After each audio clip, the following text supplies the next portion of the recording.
नमस्कार, स्वागत है आपका आपके अपने YouTube channel Arihant Hindi education.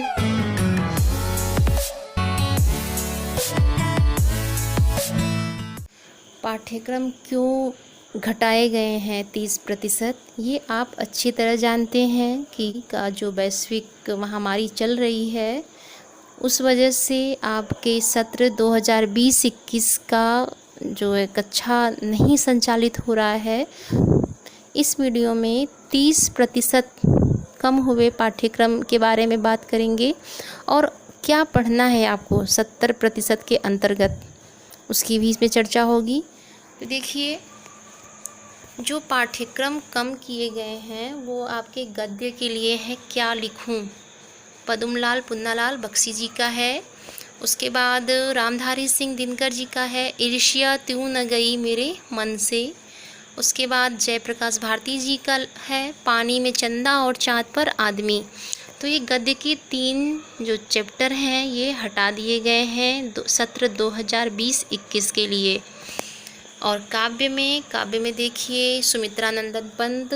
तो सुमित्रानंदन पंत की आपकी किताब में 2 कविता है, जिसमें एक है चंद्रलोक में प्रथम बार, तो ये आपको नहीं पढ़ना है। और दूसरी कविता चींटी, वो आपको पढ़नी है, जो आगे मैं वीडियो में चर्चा करूँगी। तो सुमित्रानंदन पंत का चंद्रलोक में प्रथम बार नहीं पढ़ना है। महादेवी वर्मा का वर्षा सुंदरी के प्रति, ये भी आपके बदलाव किए गए हैं, इसको भी नहीं पढ़ना है इस सत्र में आपको। फिर है माखनलाल चतुर्वेदी की जवानी, ये नहीं पढ़ना है। केदारनाथ सिंह, इनकी एक नदी, ये भी नहीं पढ़ना है। और अशोक वाजपेयी जी का युवा जंगल भी आपके पाठ्यक्रम में 30% यानी 30% के अंतर्गत हटा दिया गया है। संस्कृत में यानी जो आपके हिंदी के साथ संस्कृत के पाठ दिए होते हैं उसमें से आपको 2 पाठ केन किम वर्धतेह और अन्योक्ति विलास, ये नहीं पढ़ना है। और संस्कृत एवं हिंदी व्याकरण में देखिए समास में आपको कर्मधारय समास, बहुब्रीहि समास, संधि में वृद्धि संधि और सर्वनाम में तद, युष्मद, धातु रूप में दृश्य और पच, ये आपको नहीं पढ़ने हैं। अब 70% के अंतर्गत आपको क्या पढ़ना है ये देखिए। निर्धारित पाठ्य वस्तु है। गद्य में आपको मित्रता पढ़नी है जो रामचंद्र शुक्ल का है, ममता जयशंकर प्रसाद का, भारतीय संस्कृति डॉक्टर राजेंद्र प्रसाद और अजंता भगवत शरण उपाध्याय। यानी गद्य में आपको केवल 4 पाठ ही पढ़ने हैं इस सत्र में यूपी बोर्ड की परीक्षा के लिए।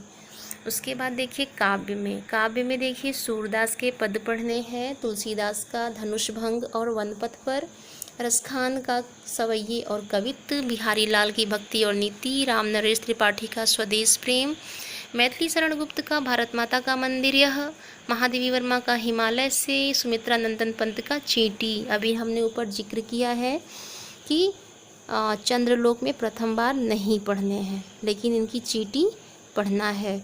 और महादेवी वर्मा का भी ऊपर जिक्र किए थे वर्षा सुंदरी के प्रति, ये नहीं पढ़ना है, लेकिन हिमालय से ये आपको पढ़ना है। इसलिए ध्यान से आप जब भी इसको देखिए वीडियो को, तो अपनी किताब को खोल के जो नहीं पढ़ना है वहाँ क्रॉस कर दीजिए और जो पढ़ना है उस पर सही का निशान लगा दीजिए ताकि आपको भूले नहीं। उसके बाद है माखनलाल चतुर्वेदी, इनका पढ़ना है पुष्प की अभिलाषा, सुभद्रा कुमारी चौहान का झांसी की रानी की समाधि पर, अशोक वाजपेयी का भाषा एकमात्र अनंत है और श्याम नारायण पांडे का पढ़ना है हल्दी घाटी। ये चीज़ें आपको पढ़नी है, ये यूपी बोर्ड की परीक्षाओं में पूछे जाएंगे। तो संस्कृत में देख लीजिए, संस्कृत के लिए देखिए है वाराणसी देशभक्त चंद्रशेखर, छांदोग्योपनिषद षष्ठोपाध्याय, भारतीय संस्कृति वीरः वीरेण पूज्यते, आरुणि श्वेतकेतु संवाद और जीवन सूत्राणी, ये आपको पढ़ने हैं। इसी तरह हर जिले का खंड काव्य अलग अलग होता है।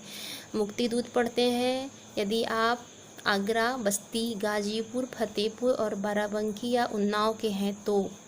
ज्योति जवाहर कानपुर, प्रतापगढ़, मिर्ज़ापुर, ललितपुर, रामपुर और गोंडा, जो इस जिले के निवासी होंगे उनको ज्योति जवाहर पढ़ना है। और जो प्रयागराज, आजमगढ़ और मथुरा के होंगे उन्हें अग्नि पूजा पढ़ना है। और जो बुलंदशहर, देवरिया, बरेली, सुल्तानपुर, सीतापुर या बहराइच के होंगे उन्हें मेवाड़ मुकुट पढ़ना है।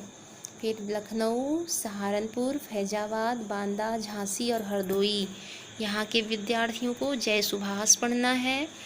मातृभूमि के लिए ये पढ़ना है गोरखपुर, मुरादाबाद, शाहजहांपुर, लखीमपुर खीरी, मैनपुरी, मुजफ्फरनगर जो इस ज़िले में निवास करते होंगे उन्हें पढ़ना है मातृभूमि के लिए।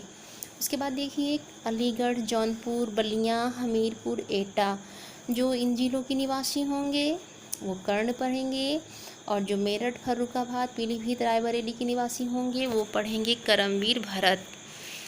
और वाराणसी, इटावा, बिजनौर, जालौन, बदायूं यहाँ के रहने वाले विद्यार्थी तुमुल पढ़ेंगे। तो ये अपना देख लीजिएगा, आप जिस ज़िले के होंगे वही आप पढ़िएगा। 2020-21 में आपको क्या नहीं पढ़ना है वो था और क्या पढ़ना है, तो ये चीज़ें थी। उम्मीद है आप लोग को समझ में आई होंगी। धन्यवाद।